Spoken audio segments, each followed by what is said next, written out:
Olá, pessoal. Sejam bem-vindos a mais um curso do Legale aqui em São Paulo. Hoje vamos falar sobre o direito civil brasileiro para estrangeiros. Vamos passar todas as principais nuances do direito civil brasileiro, do Código Civil brasileiro, para que você, estrangeiro, possa ter o seu primeiro contato com o Código Civil brasileiro, todas as suas características e os seus pontos principais. Junto comigo está o Ryan, que vai falar um pouco com vocês, já que é ele quem vai traduzir a nossa aula, ele vai falar em inglês com vocês. Ryan. Thank you, Derval. My name is Ryan Geyer, and I'm from the United States of America. I was born in Ohio, grew up a little bit on the East Coast, and now I've been living in Brazil for a year and a half. And today I'm in Legale in Sao Paulo, Brazil, and we'll be discussing civil law for foreigners with Professor Derval. Thank you. Ok, muito obrigado, Ryan.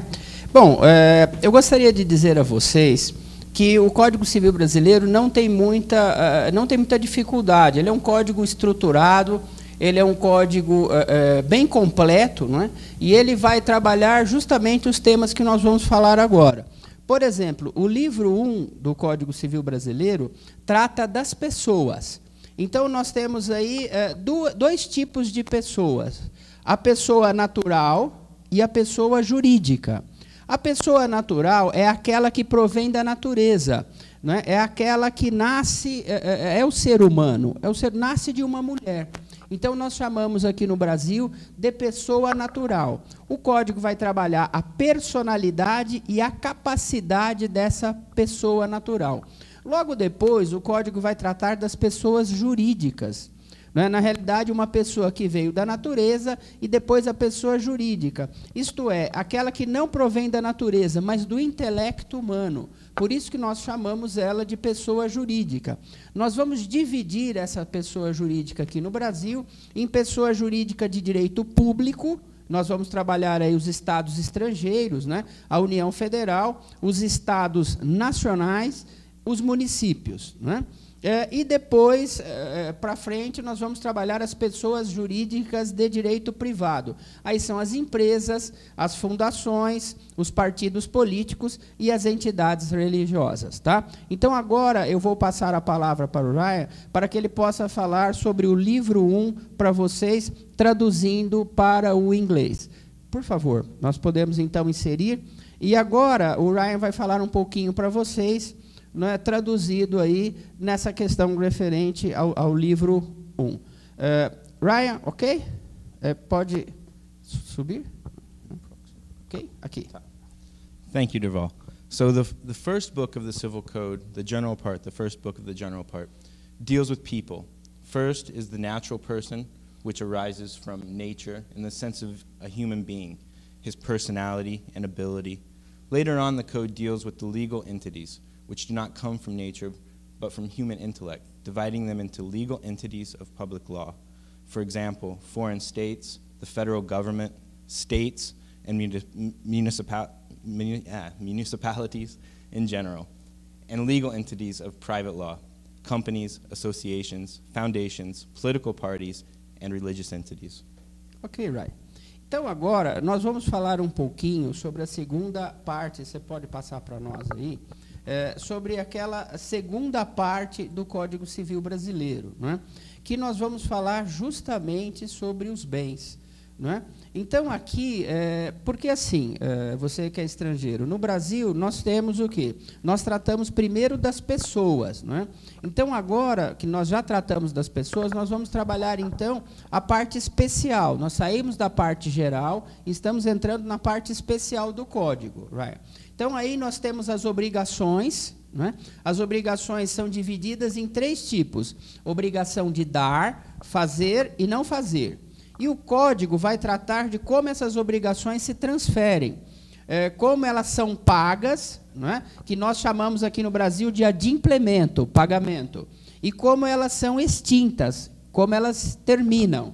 Não é? Depois, ainda nessa parte do livro 1, da parte especial, nós vamos falar sobre o que acontece quando essas obrigações não são pagas, isto é, quais são os efeitos jurídicos, juros, correção monetária, perdas e danos, honorários advocatícios e outros. Tá?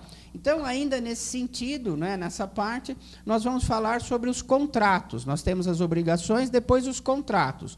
Os contratos, o Código divide inicialmente numa parte geral do contrato. Então, ele vai trabalhar o contrato na sua parte geral. Toda aquela estrutura do contrato brasileiro, né, o contrato civil brasileiro, de como ele é alinhavado, de como ele é costurado, e depois os contratos em espécie, sendo os principais, os mais utilizados, compra e venda, doação, locação, transporte, seguro, empréstimo, dentre outros.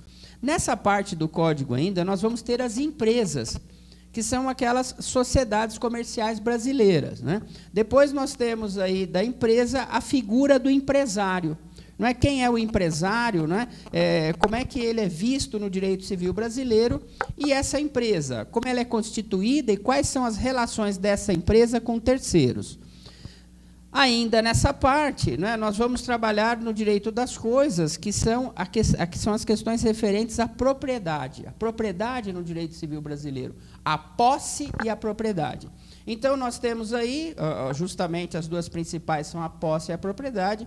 Depois, nós temos os efeitos e as garantias relacionadas, por favor, relacionadas a esse assunto. Tá? Então, nós temos aí, né, como eu falei para vocês, o direito de empresa, né, como ela é constituída, a figura do empresário, enfim, e toda essa questão referente à empresa e a relação dela com terceiros. Depois, o direito das coisas, tá bom? Então, agora eu vou passar para o Ryan para que ele possa falar sobre essa parte do código, né? Só um minutinho para que a gente possa ajustar para vocês aí, e aí o Ryan já vai se conversar com vocês sobre o livro 2. Ok, Ryan?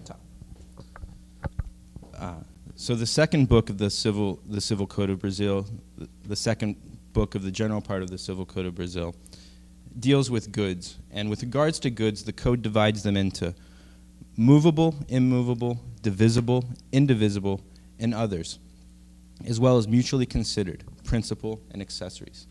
Soon after, the code will deal with the legal facts. Businesses, negotiations are included therein, lawful and illicit acts, and civil liability. Finally comes prescription and decay, which is in effect the effect of time on the right, and evidence. The next part of the Civil Code comes the special part, and Book 1 deals with the law of obligations, which are divided into 3 types: transactions, do's, and don'ts. The code will address how these obligations are transferred, how they are paid, what we call due performance, and how they will be terminated.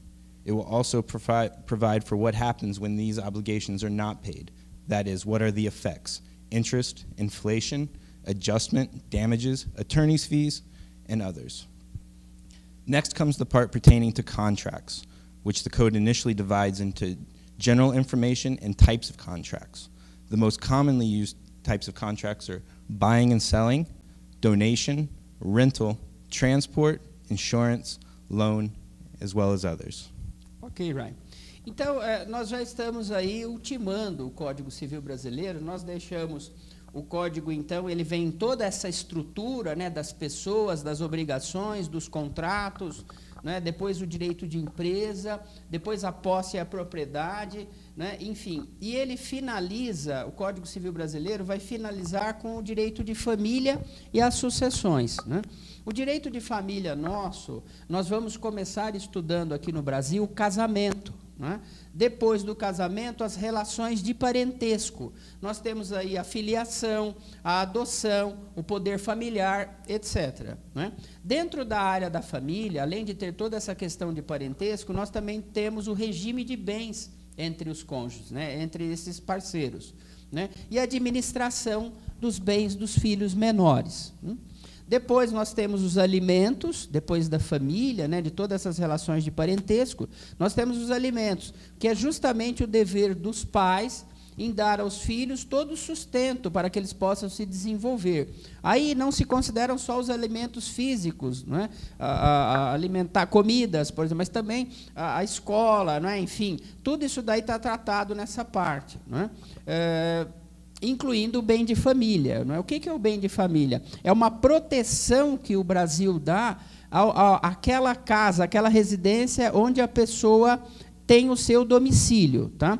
Tem algumas exceções e tal, mas, em linhas gerais, nós protegemos aqui o bem de família. Depois nós temos a união estável. A união estável, na realidade, é como se fosse um casamento não oficial. Não é?